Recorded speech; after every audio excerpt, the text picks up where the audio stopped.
Jusqu'en 2022, les pentes et les matoles ont été utilisés dans 4 départements du sud-ouest pour la capture exclusive de l'alouette des champs dans des conditions strictement encadrées par arrêté ministériel.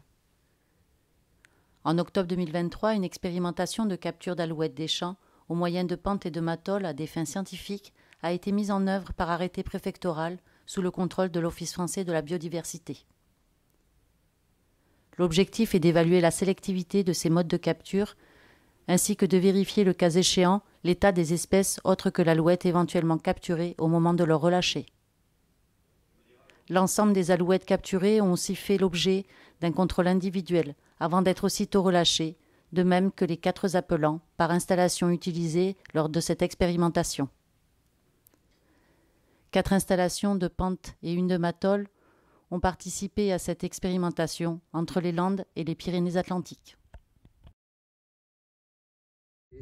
Il y a des jours où elles vont passer vol par derrière vol, on ne va pas en prendre une. Hein. D'accord. Du matin au soir, moi j'ai vu des passages. Ça fait que passer. Elles passent vol par derrière vol et ne pas en prendre une. Hein. Par contre, le lendemain, il va y avoir 4 ou 5 vols, on va en prendre quelques-unes. Parce que ce n'est pas le chasseur qui décide quand il va faire la chasse, c'est le gibier qui s'intéresse ou voilà, pas qui se pose, qui est fatigué ou qui se pose. En alouette, c'est assez compliqué de pouvoir suivre la phénologie de la migration si ce n'est par l'analyse des tableaux de chasse ou par le bagage. Ce bagage qui nous permet justement d'avoir une chronologie des migrations et de savoir quand ont lieu les grands flux migratoires. Le bagage aussi nous a permis de déterminer en fait une migration qui est quand même essentiellement nocturne de l'oiseau, puisque sur toutes les analyses de données qu'on a, on se rend compte que quasiment 60 à 70% des oiseaux qui traversent la frontière effectuent leur migration de nuit. Deuxième chose aussi qu'il faut savoir, c'est qu'avec les reprises de bagues d'oiseaux qu'on a de par les chasseurs ou qu'on a en contrôle dans le bagage, on touche vraiment une population qui vient d'Europe centrale, la Phéno-Scandinavie et même de la Russie. Donc particularité aussi de cette espèce, c'est que c'est une espèce qui est grégaire, qui vit en groupe et qui ne se mélange rarement ou exceptionnellement avec d'autres espèces d'oiseaux.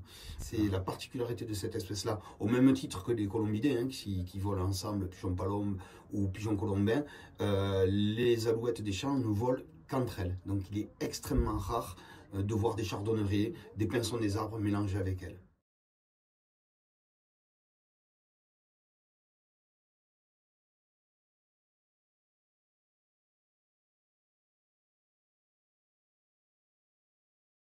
C'est-à-dire on reste les yeux rivés dans le ciel, là, et quand elles arrivent, on aperçoit un vol qui arrive, là.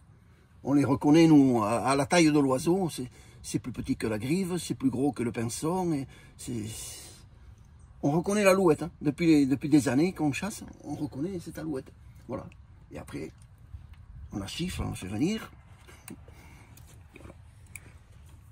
Et après, quand elle tourne, on tire sur l'appelant, voilà, pour la faire poser. Alors, elle pose ou elle ne pose pas, mais on aura essayé. Et si elle pose, on déclenche l'installation, le filet. Voilà.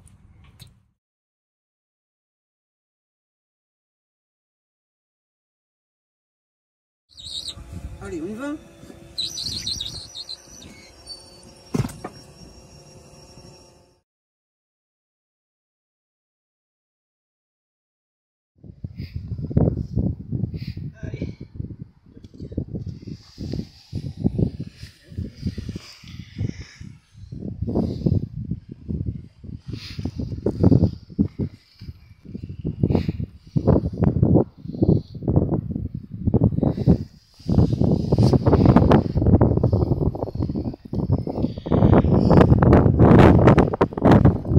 Si vous voulez faire le contrôle, si vous voulez vérifier les rémis.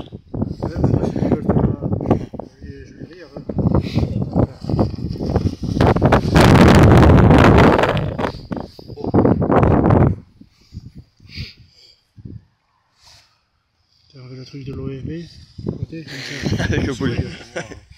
Mais d'abord, ouais, bon, déjà les ailes on voit que c'est bon. Parfait.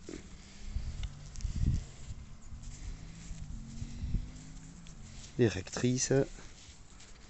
Voyons voir si tout le monde est là. Ok, nickel. Allez.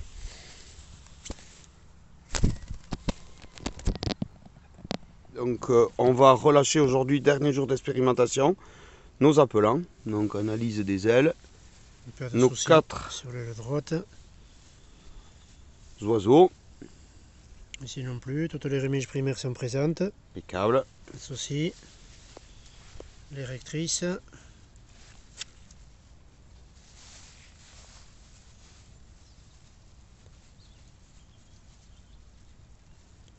Oui, il y a suffisamment de plumes là aussi au niveau des rectrices. Elles sont bien présentes. nickel.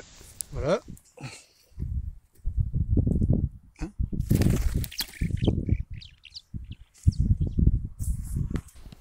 Bilan de l'expérimentation sur la sélectivité. Au total, 150 jours de capture du 20 octobre au 20 novembre pour les 5 installations autorisées dans les Landes et les Pyrénées-Atlantiques. Des contrôles quotidiens par les inspecteurs de l'Office français de la biodiversité.